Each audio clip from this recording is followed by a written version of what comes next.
Boa noite, ouvintes da Rádio Cultura Online Brasil. Boa noite, ouvintes da Rádio Internacional Lusófona. No ar, mais um programa Culturas e Identidades com Loriel Rocha. O tema do nosso programa de hoje está baseado num artigo meu que está colocado no Medium, cujo título é A Espada no Lugar da Língua. Esse artigo foi escrito há muito tempo atrás. Entretanto, eu o disponibilizei somente agora.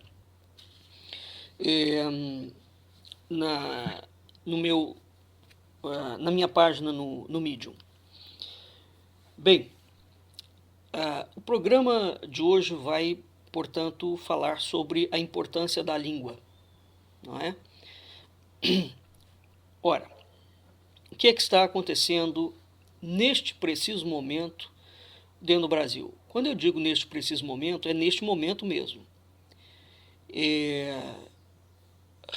Nós temos políticos, juízes, desembargadores, procuradores, deputados, o próprio presidente da República, generais do Exército, pessoas comuns, enfim, a gente tem assistido pelas mídias sociais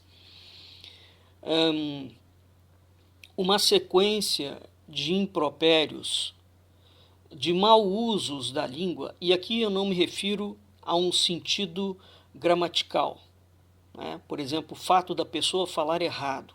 Não, eu estou me referindo ao mau uso mesmo. Ou seja, a ideia de que você utiliza a língua como instrumento de guerra, não é?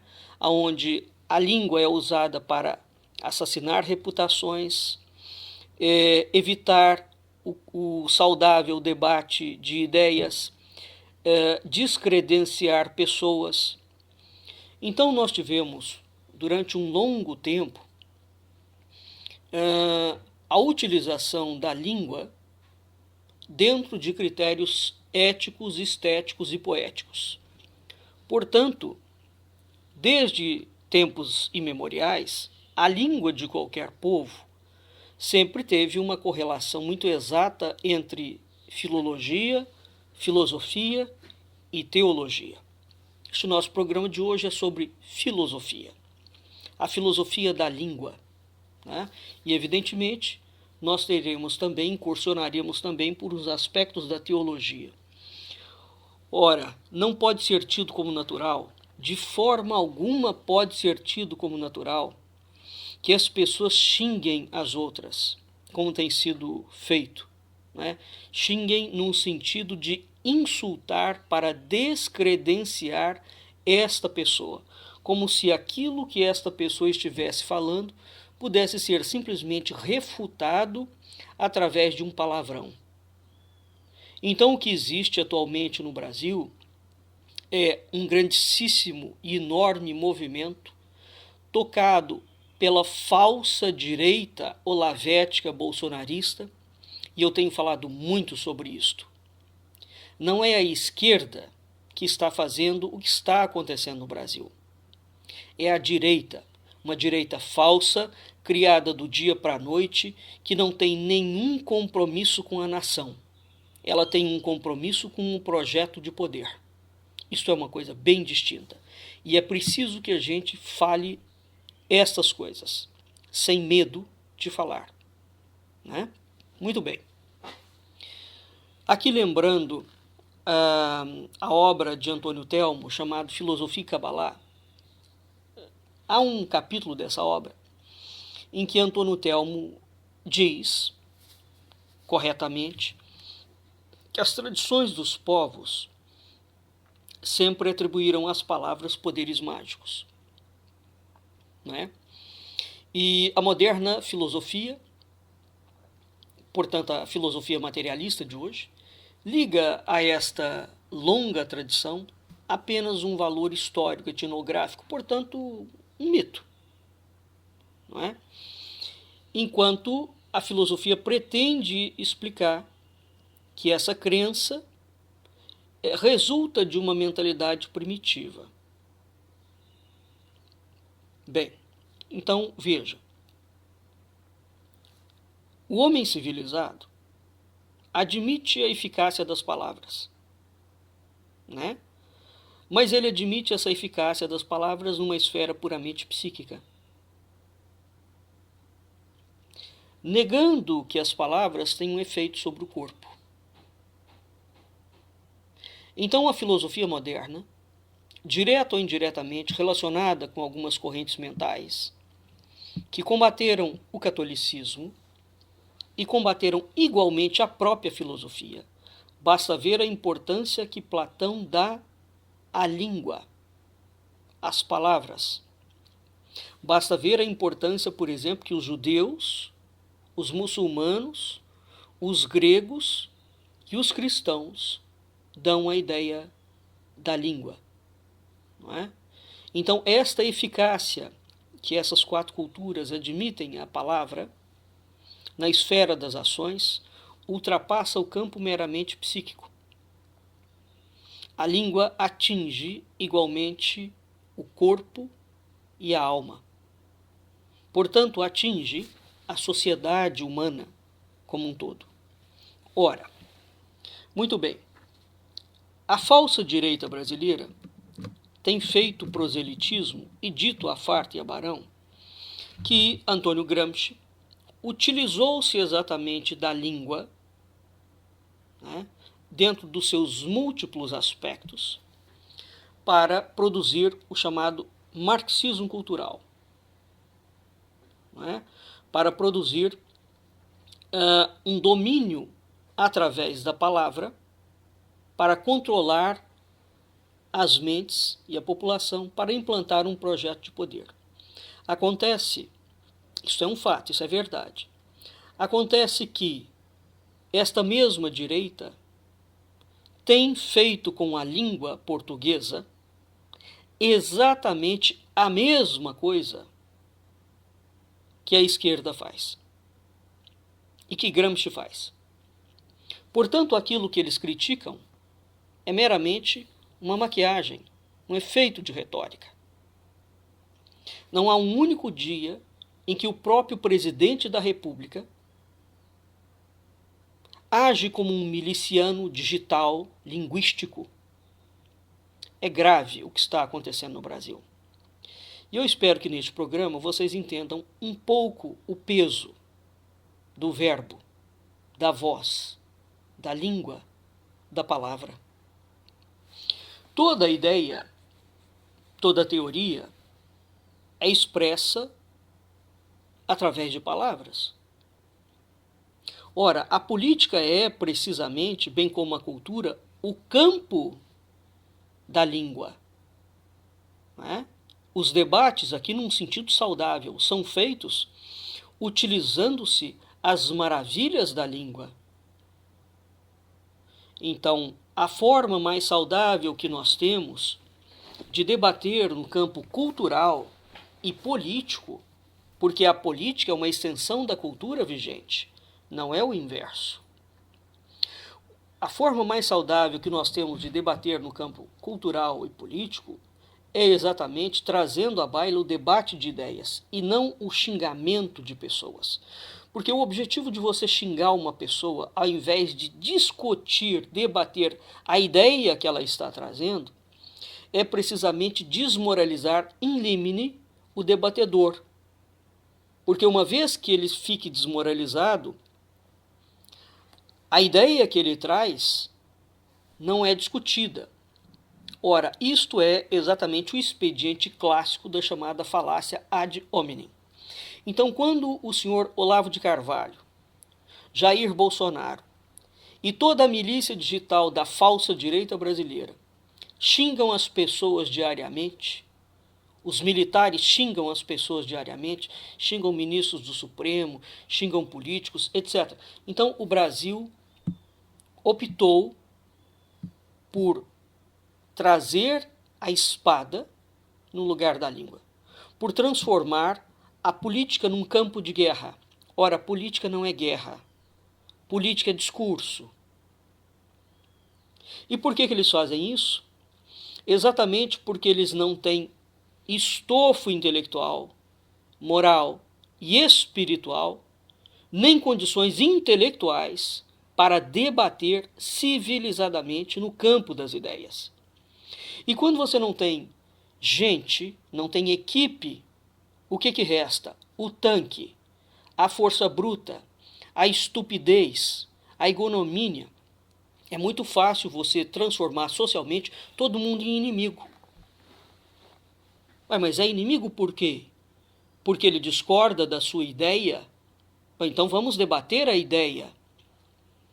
Então, ao invés de debater a ideia, você parte para a eliminação do inimigo. É isso que está acontecendo no Brasil, que as pessoas não estão entendendo. Bem, mas veja bem. Então a filosofia moderna, combatendo a própria filosofia, né?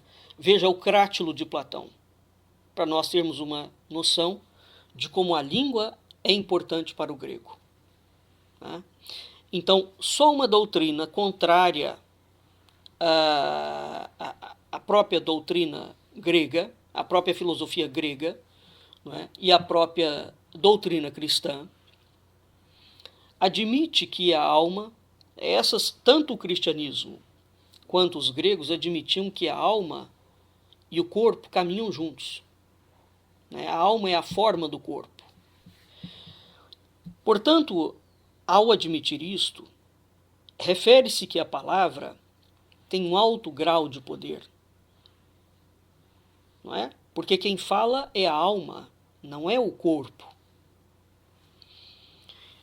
Uma vez que quem fala é a alma, nós estamos diante da grande importância da língua, num sentido metafísico, espiritual.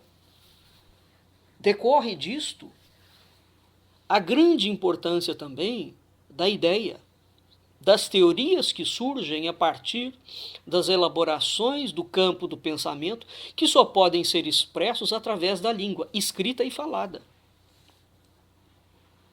Portanto, a palavra altera os corpos de uma forma tão lenta, né, que pode parecer um recurso mágico.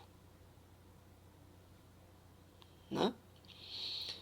Isso significa que se você pegar todo dia alguém que destila um veneno linguístico, xingando diuturnamente uma pessoa, você vai sendo emprenhado pelo ouvido a só ver o mal, falar o mal, sentir o mal, cheirar o mal, ouvir o mal. As repartições públicas normalmente são locais deletérios, porque as pessoas falam mal umas das outras o tempo inteiro. Nas empresas privadas, por exemplo, já existe como campo de discussão teórico, tentando alterar essa realidade, as fofocas e as mentiras e as disputas. Porque hoje em dia já se sabe que isso é um grande passivo para a empresa. Né? É um grande elemento de colocar para baixo, de levar à falência as empresas. O mau uso da língua. Ninguém gosta de fofoca. Ninguém gosta. E o século XX criou a indústria da fofoca através da televisão, através de jornais, através do cinema, através de uma literatura. A crítica que se faz não é um elemento de fofoca. É preciso separar a crítica à charge do elemento de fofoca. A fofoca é outra coisa. Ora, então é uma situação muito triste, esta e dramática, de se constatar que o Brasil optou, parte do Brasil, sobretudo a que assumiu o poder agora, a relegar a língua para um campo de estudo menor, resolvendo trazer para o debate a espada. Isso significa que esse governo não só não se toma a sério, bem como ele não é sério. Isso significa que essa falsa direita também não é séria e não se toma a sério. São embusteiros que estão em busca da implantação de um projeto de poder, onde eles vão assumir o seu lugar dentro desse projeto de poder. Ora, foi exatamente o mundo dos positivistas, da maçonaria, das sociedades secretas, que transformaram a língua num campo de debate ideológico. Não é? Então, qualquer indivíduo que pega a palavra para transformá-la, para reduzi-la ao campo de debate ideológico, esse indivíduo é um revolucionário por excelência. É preciso entender isto.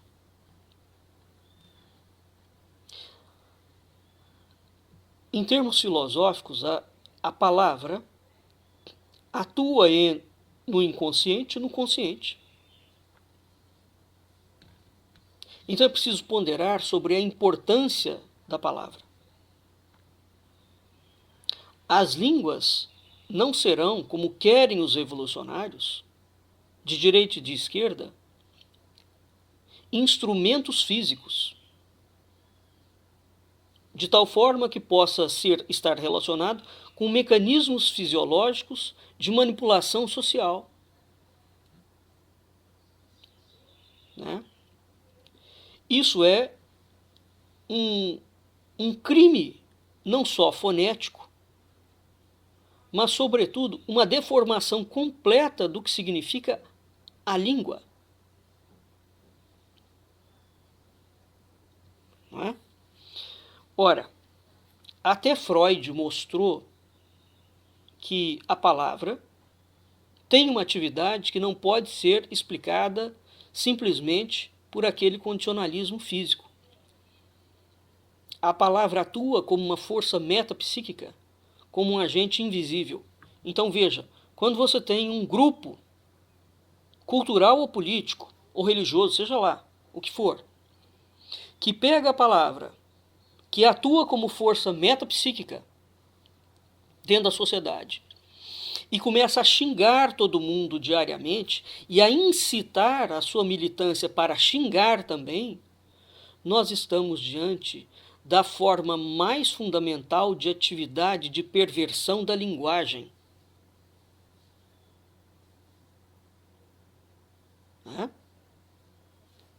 Bem, nós estamos diante de uma atividade que está produzindo irracionalismo full time, que está produzindo bestialização. Eis o que essa direita maligna, porque falsa. Por que ela é falsa? Eu já tenho falado muito sobre isso. Porque ela usa de premissas falsas. Ela vende-se como uma coisa e ela não é aquela coisa.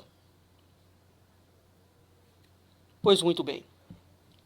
Feito esta introdução, vamos aqui falar uma coisa que não é a primeira vez que eu falo neste programa. Né? Vamos, dentro da tradição cristã, verificar, estudar um pouquinho o que é a atividade do verbo. Na tradição cultural, religiosa, judaica, cristã e muçulmana, o mundo foi feito pelo verbo divino. Deus fala. Portanto, os homens, os animais, as plantas, os entes falam. Uma vez que eles são criados por Deus. Segundo a própria ciência, a voz é o maior advento civilizador da história da filogenia. A voz é o grande pilar sustentador da cultura. Portanto, quando uma cultura perde a sua voz, a sua capacidade de articular linguagem, portanto, de pensar corretamente, de debater saudavelmente, de entender que as ideias constituem formas, não é? Nós temos uma perspectiva futura de que esta cultura entrará em declínio, ela será extinta. Então, quando você começa a utilizar a palavra para destruir a cultura, uma vez que a voz é o maior advento civilizador da história da filogenia, você está colocando aquela cultura em xeque. Portanto, veja o que esta direita mentirosa no Brasil está fazendo. O plano maligno. Os gregos entendiam corretamente, repito, que a língua atua como uma força metapsíquica, a voz. Veja, Deus fala, e o homem também. Nós não temos nenhuma cultura, nós não temos arte, nós não temos história, nós não temos filosofia, né? Nós não temos sociedade, nós não temos a visão de família, se você não tiver a ideia da voz. Então a voz é o elemento estruturante, é o pilar sustentador da cultura, de toda a cultura, não é só a brasileira. Percebe a gravidade? Portanto, uma vez que você começa a utilizar esta voz, imagina um marido e uma mulher que vão se xingando diariamente. Não há família mais. Não há casamento que aguente isto. Acaba. Porque a voz passa, num determinado momento, quando ela eleva muito o seu tom, ela permite abrir uma outra comporta, que é a comporta da violência. Esse é o problema. Bem, se Deus fala, o mundo foi feito pelo Verbo divino. Deus cria através da palavra, do Verbo. O homem também cria através da palavra. O homem não só cria, mas não há ser humano sem a ideia da voz.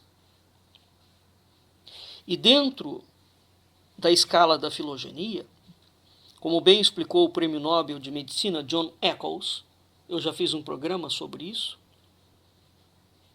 não há explicação científica para o advento da voz dentro da evolução darwiniana.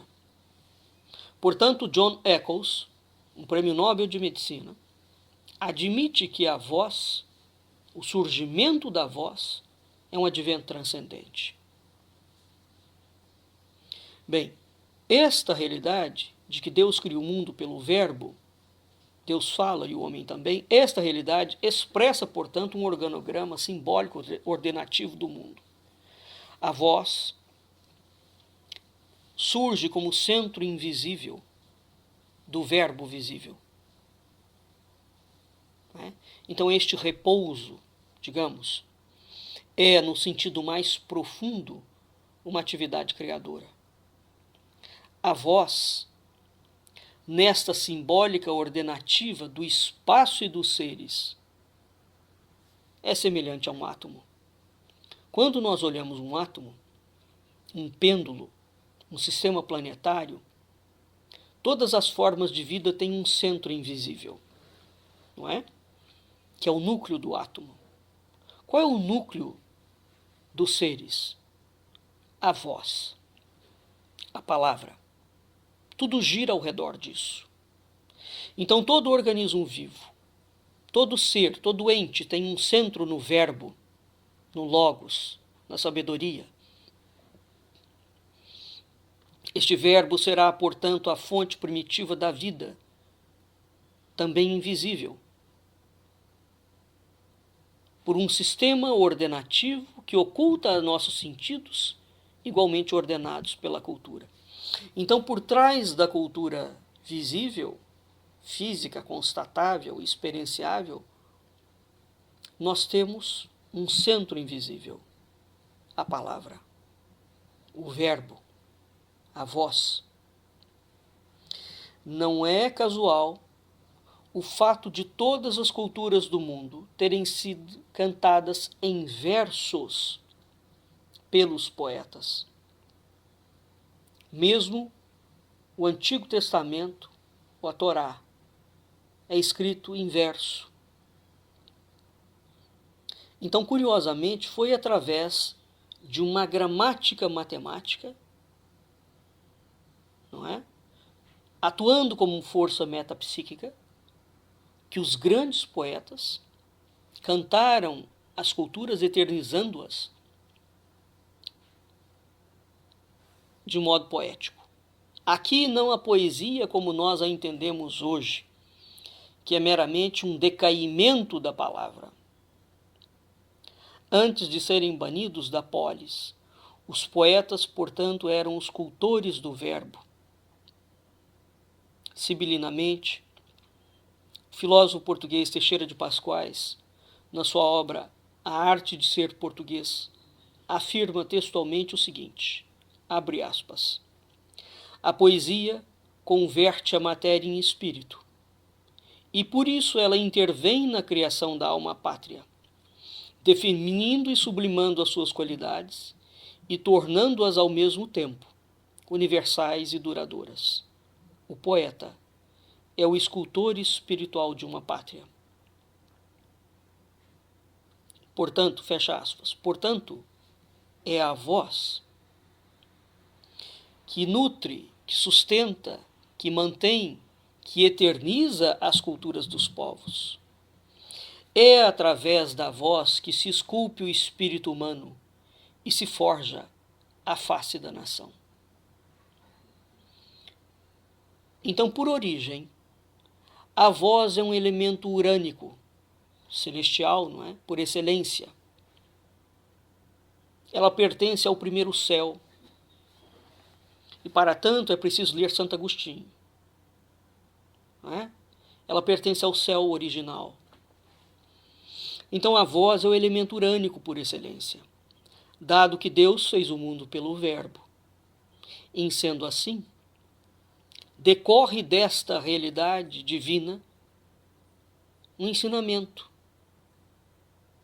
O homem, como fruto dessa árvore divina, a palavra, será semelhante a um pássaro. Lembrem-se que no início do Gênesis, o Espírito de Deus paira por sobre as águas. Aquele Espírito de Deus é tido como Espírito Santo. É preciso lembrar que o Espírito Santo dispensa as línguas de fogo do Espírito Santo sobre os apóstolos no Pentecostes. Então há aqui sim uma interpretação alegórica e há aqui sim uma interpretação literal à palavra. Portanto, há duas letras, há dois tipos de letra. Uma letra consoante o corpo e uma letra consoante o espírito. Mas há a letra, há a voz. Então o homem, como fruto dessa árvore divina, a voz, o verbo, ele será semelhante a um pássaro. Como é que os filósofos antigos chamavam esse pássaro? É o ser em si. Então esse ser pássaro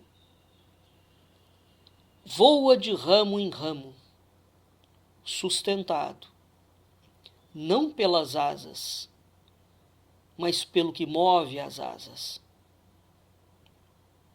O ser em si, livre por não ter o seu princípio noutro ser,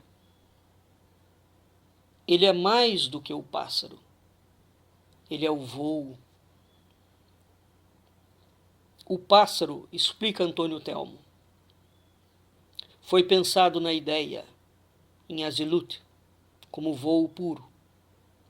Foi criado como arcanjo em Beriar. Foi formado energia em uma imagem em Yetzirah. Foi feito como pássaro em Asiar. Mas de Keter a Malkut, pela linha vertical, a ideia é um relâmpago, onde o pássaro é o voo e o voo é o pássaro. Ele explica isso na obra dele, Filosofia e Cabalá. Não é? Então, o ser em si dos filósofos, que a filosofia atual não se preocupa mais, não estuda mais, não se interessa mais pelo ser.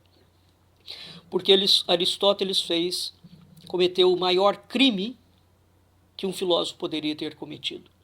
Ele extinguiu o ser e, em seu lugar, construiu o sujeito. O sujeito é aquilo que é assujeitado. É aquilo que está circunscrito ao domínio do social. Aristóteles é o primeiro grande empirista da história. É graças a ele, sim, que a filosofia foi lançada no limbo do materialismo. E essa é uma das razões pelas quais a filosofia sempre teve duas grandes linhas, aristotélica ou platônica. Quem é platônico não é aristotélico, e vice-versa. São filósofos cujas filosofias são convergentes em alguns pontos. Mas nos pontos essenciais elas são completamente divergentes.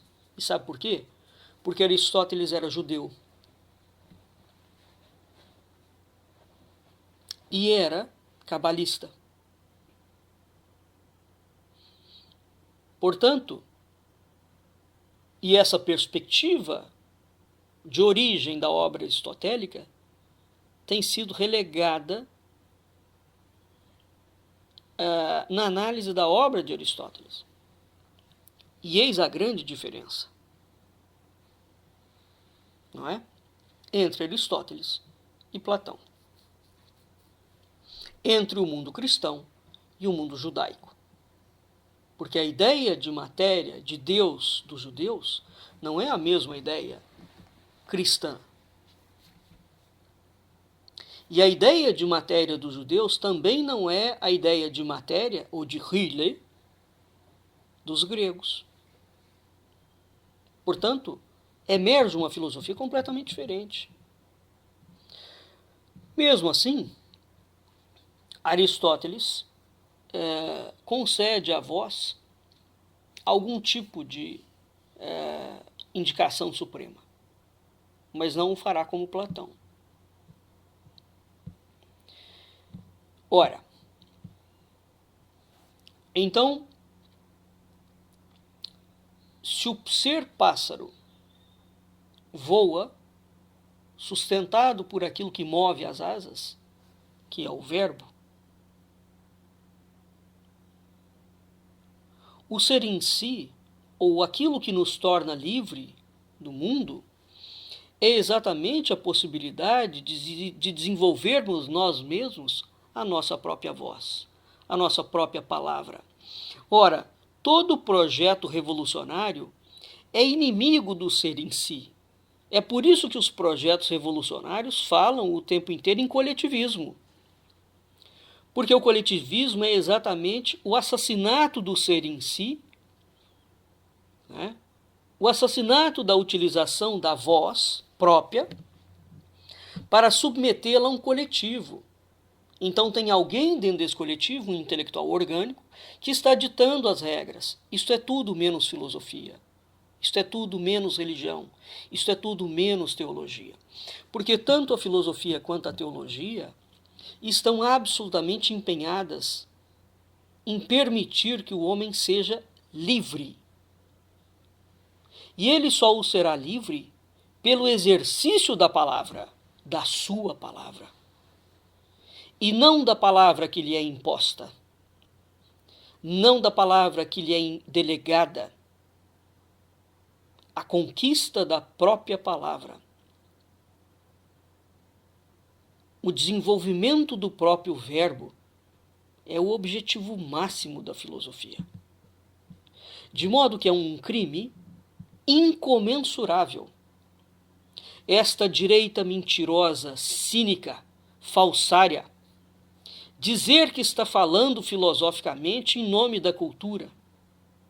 Tudo que ela não fala é em nome da cultura ou é em nome da filosofia, a não ser que nós pensemos que ela trabalha cultura e filosofia como os revolucionários de esquerda trabalham. E é isso mesmo. A cultura é um processo de manipulação para essa direita, a língua é um processo de manipulação E a filosofia também é um processo de manipulação. Nós estamos diante de farsantes. É um governo de farsantes com uma militância de farsantes. Essa gente vai levar o Brasil, assim como a proposta da esquerda, igualmente farsante, ao debacle, à destruição. O objetivo deles é exatamente promover o caos, porque este é o objetivo do revolucionário. Todo revolucionário objetiva promover o caos, para depois vir com a solução da ordem. Mas entenda que quando eles promovem o caos, quando eles vêm com a solução da ordem é igualmente destrutiva. É a solução que mata o ser em si. Então, imagina um pássaro. Todo pássaro, ele anda pelos ares, ele voa de galho em galho, de árvore em árvore. O ser em si é, por conseguinte, um senhor dos vastos domínios do ar, tipo de águia, não é? É um ser absoluto sem vertigens, porque tudo que uma ave não pode ter em voo é vertigem. A vertigem é, segundo Antônio Telmo, a sensação do vórtice que anima o mundo, sem se estar no centro desse vórtice. É uma sensação periférica que é companheira de todo o voo. Ora, o pássaro cruza o céu, os orientes cardeais, né? Os 4 orientes cardeais. Ele vai do alto ao baixo. E ele tem sempre essa ideia da vertigem. Portanto, há o pavor da queda e há a sedução dela. Veja a grande mensagem filosófica e teológica da queda de Lúcifer, por exemplo, que é um pássaro, é um anjo, é um ser que voa. Então, por que o homem cai? Por que nós temos o pavor da queda e, ao mesmo tempo, a sedução dela? Não é? Então, Platão, quando chama o homem, quando fala que o homem é um bípede em plume, ele ilustrou muito bem que o princípio do voo, já na época de Platão, estava dando mostras de que estava criando cadeiras dentro da filosofia. Porque um bípede em plume é um pássaro sem pena, sem asas. Então, o ser em si, Platão já estava transmitindo a ideia clara de que estava havendo uma queda dentro da filosofia e uma sedução por essa queda. Ora, a filosofia nasce ao redor da arquê, de um centro invisível do mundo e da natureza e dos seres. E nasce ao redor de como esse ser em si se relaciona com essa arquê. Então Platão denuncia um grave desvio da filosofia, afirmando a morte do ser. Não é? Que privado das suas asas, portanto do seu voo, ele vai se comportar como um cadáver adiado. E é Aristóteles que vai substituir o ser em si pelo sujeito, dando início à materialização do mundo e dos seres. É Aristóteles que vai assujeitar o ser, prendê-lo à matéria, e depois ele virará só matéria. Ora, o que é o ser em si, sem a sua alma que perdeu as suas asas durante o voo? O que é o ser em si sem o corpo animado e em relação com a alma? Então os gregos entendiam muito bem, dado que a alma e o corpo eram um sínodo, não é? Os gregos entendiam muito bem que quando você suprime a alma, quando você suprime a palavra, quando você suprime o voo do ser em si, abateria-se sobre aquela cultura, sobre aquele povo, sobre aquela civilização, uma tragédia de alcance nacional. O ser em si realiza, desse modo, aquela unidade do espírito e da matéria que caracteriza o ser. O ser é feito para voar. Não há nada mais dramático, não é? Mesmo materialmente falando, do que você pegar um pássaro, cortar as asas do pássaro e metê-lo dentro de uma gaiola. É isso que todo projeto revolucionário faz.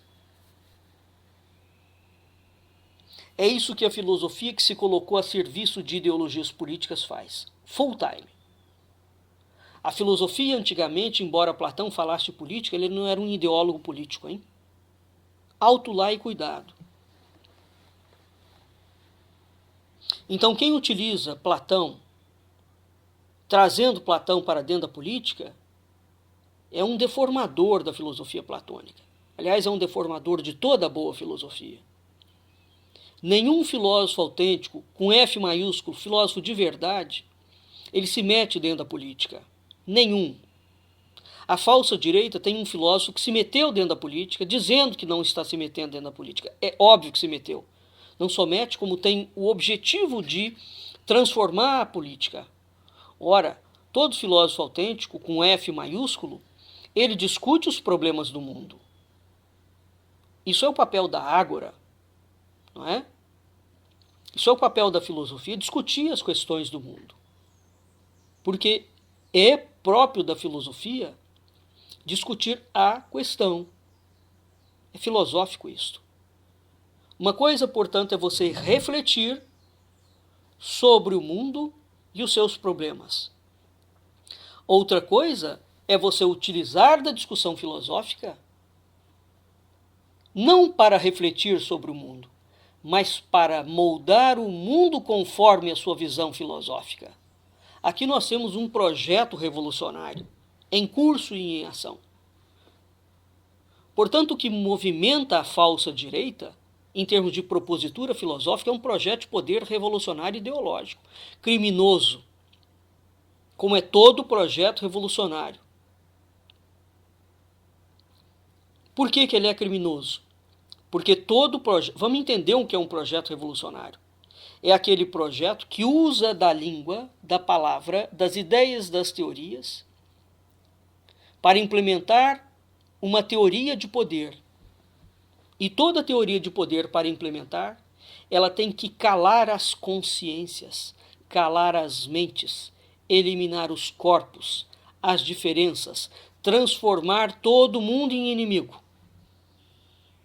Eis o que está acontecendo agora dentro do Brasil. É preciso resistir a esta horda de vândalos, de assassinos e de sanguinários. E resistir filosoficamente. A filosofia não se mete na política. Ela pode refletir sobre, mas jamais um filósofo será um orientador de qualquer político. O Luiz Felipe Pondé, por exemplo, Mário Ferreira dos Santos, Agostinho da Silva, dialogam com a política, mas não se metem nela. Porque o exercício próprio da filosofia é refletir sobre as coisas. Refletir sobre a política, refletir sobre a cultura, refletir sobre a história, refletir sobre a religião, não para matá-las. Não para torná-las inimiga da filosofia. Isso é a antítese de toda e qualquer atividade filosófica. Repito, nós estamos diante de embusteiros. Este é um governo de embusteiros, de gente perigosa. Exatamente porque, entre outras coisas, eles dizem que estão falando em nome de Deus. De qual Deus? Só se for do capeta. Porque nem do Deus cristãos eles podem falar em nome. Porque Deus fez o mundo pelo verbo. E o verbo divino não é o verbo da espada. Não é o verbo da morte. Não é o verbo dos cavaleiros do Apocalipse. Este verbo, o verdadeiro, não é nem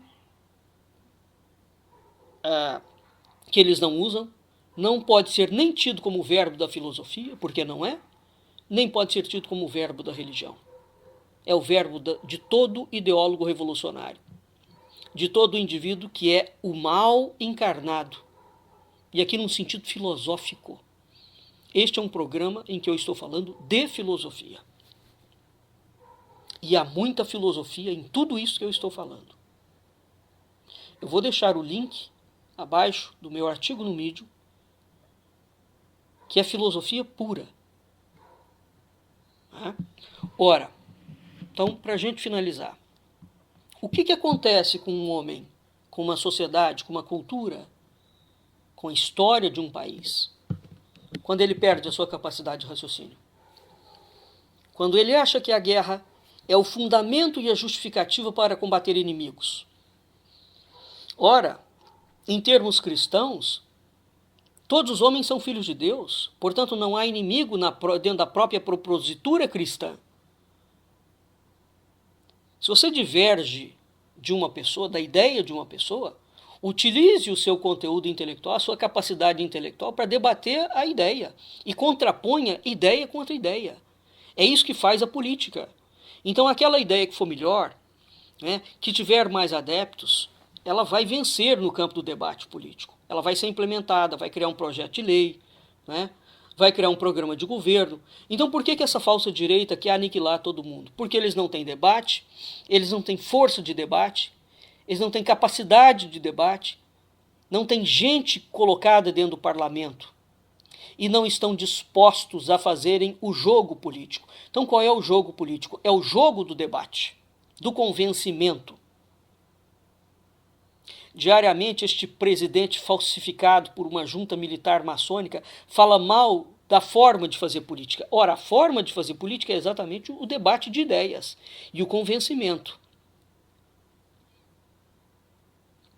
E quando você debate ideia e você convence, não significa necessariamente que você está corrompendo a pessoa. Esse homem está mentindo. Jair Bolsonaro mente diariamente. Não é?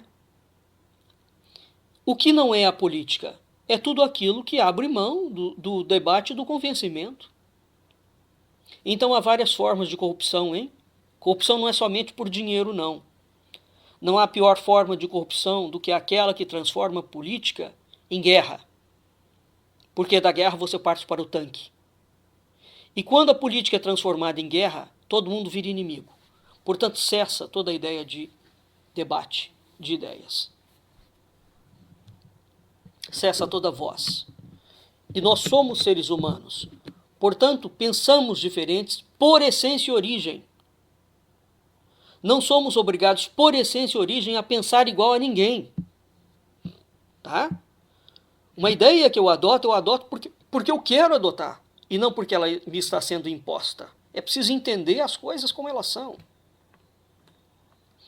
Então, é uma tragédia nacional quando um grupo ideológico movido pelo mal, tenta cortar as asas da nação, botar ela dentro de uma gaiola, para ficar alimentando ela com os alpistes que eles acham que têm o direito de dar.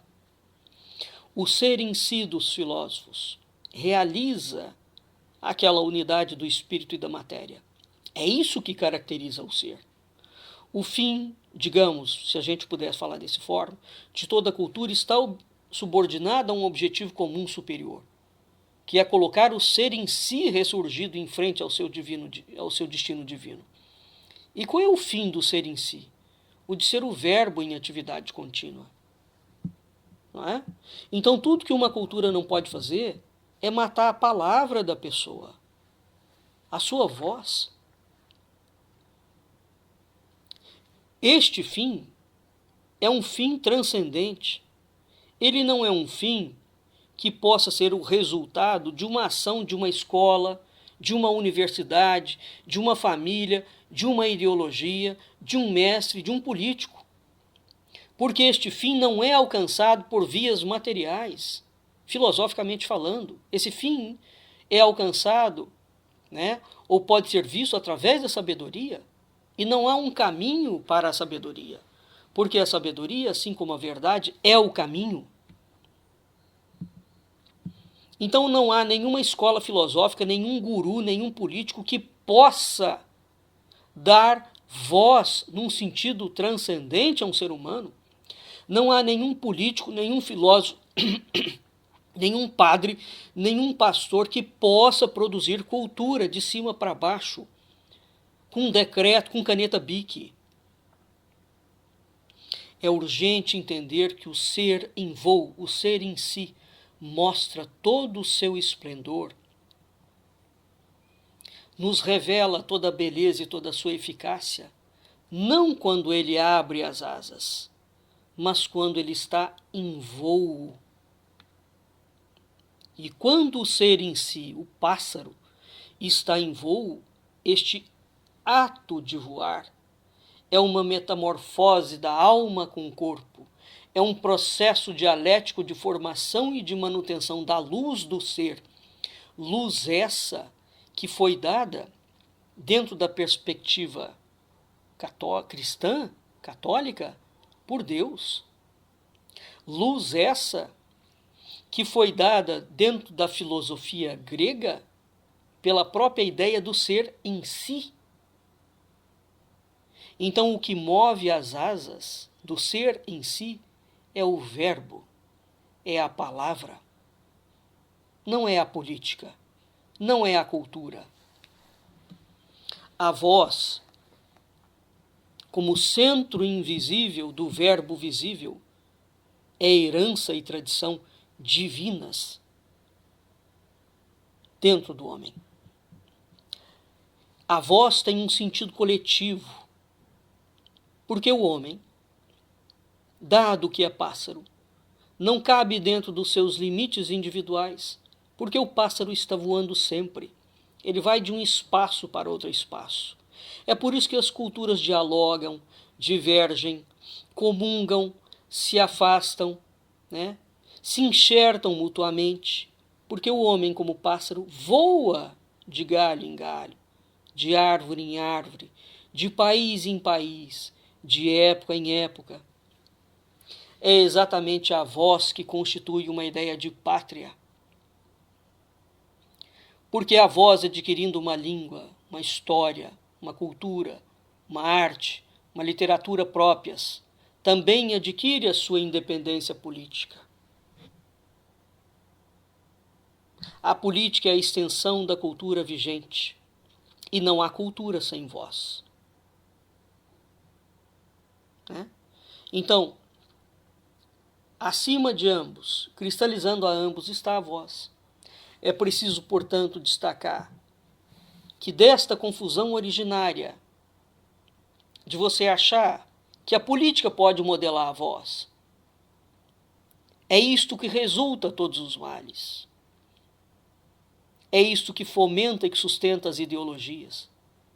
Ideologias que se propõem a fabricar eminências de gênero para nos ministrar cultura.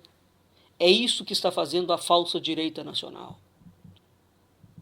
O presidente da República. Este grupo de militares, de globalistas e de maçons que assumiram o poder. Essa gente está matando o verbo, porque o objetivo deles ao matar o verbo divino em cada um de nós é lançarem-se eles mesmos como deuses. Então não há, como quer o senhor Olavo de Carvalho, nenhuma possibilidade da filosofia trabalhar para produzir elite intelectual nenhuma, para ministrar cultura nenhuma. O que este homem está propondo é projeto revolucionário. Ele é um embusteiro, um indivíduo perigoso. Nenhuma política, nenhum grupo de elite intelectual, nenhum filósofo, nenhum padre, nem o Papa tem o poder ou a capacidade para criar e fixar um certo número de qualidades, de valores, de referenciais axiológicos divinos e culturais que tornem pátrias verdadeiras, ou verdadeiras pátrias. De onde saem, portanto, os referenciais e as qualidades divinas? Sai de Deus. Não pode sair de nenhum homem. Então, esses referenciais são próprios da raça que nós devemos cultivar. E aqui eu chamo a palavra raça, como entende e define Teixeira de Pascoais na sua obra A Arte de Ser Português. A ideia de raça é conforme a voz. Portanto, Teixeira de Pascoais não em nenhum momento vincula a raça com cor. Né? Então, toda voz divina que conseguiu se firmar no espaço e no tempo, constituindo uma cultura, ela o fez porque porque existe o ser em si. A raça, portanto, expressa o ser em si daquele povo.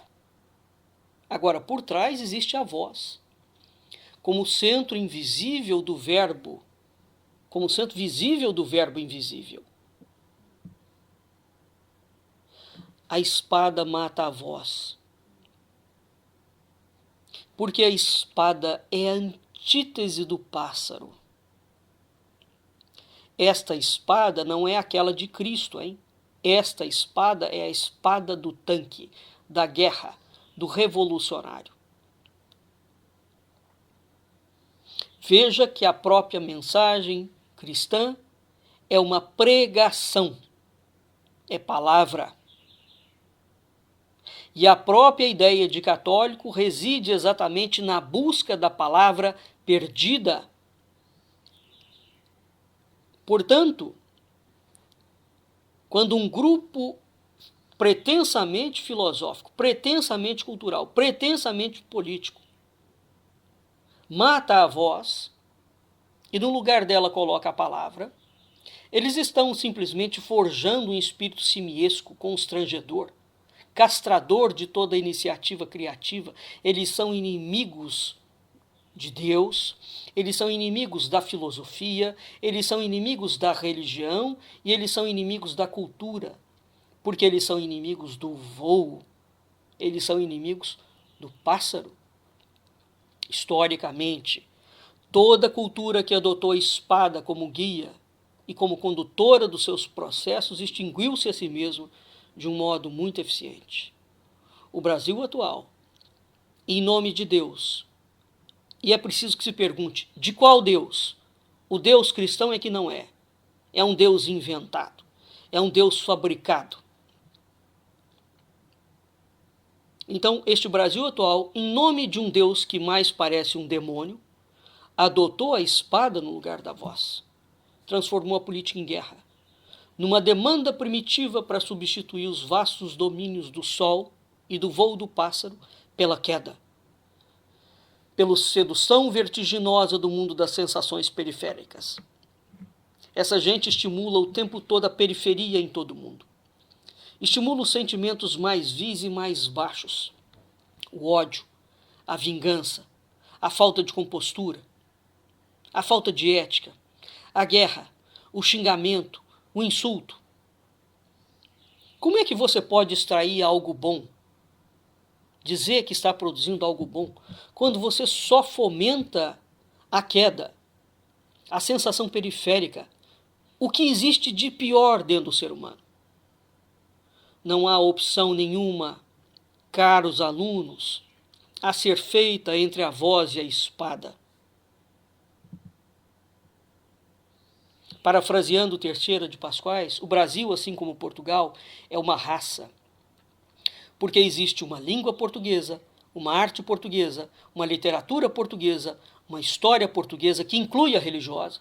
Existe uma atividade moral portuguesa e, sobretudo, porque existe uma língua e uma história portuguesa.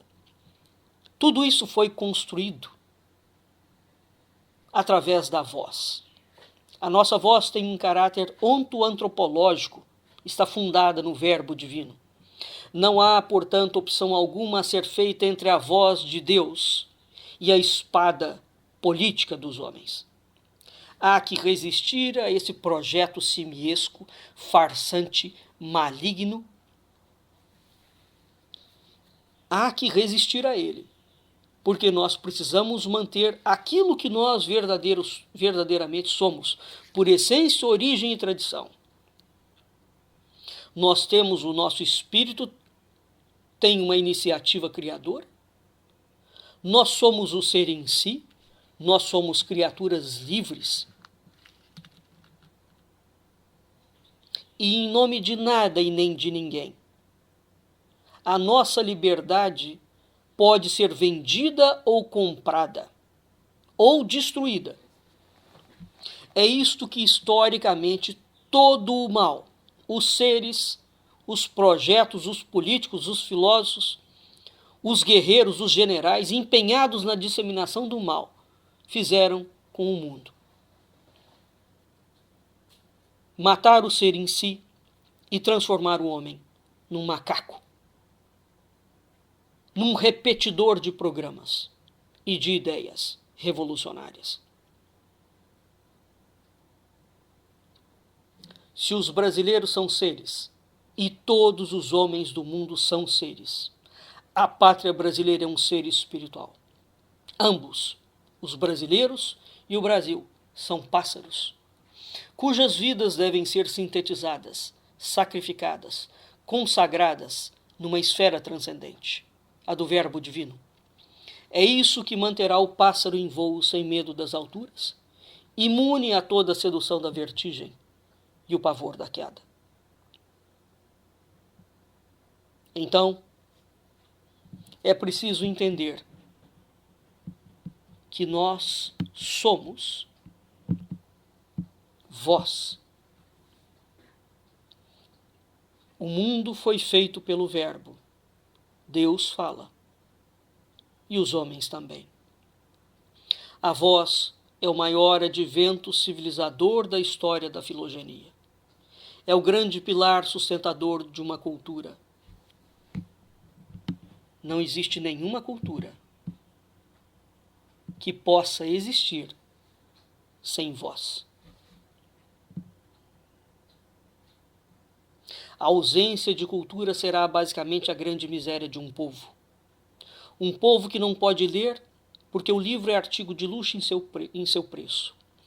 Um povo que vive do preposto que o intelectual é o privilégio de poucos e que os intelectuais podem dizer que são uma elite escolhida.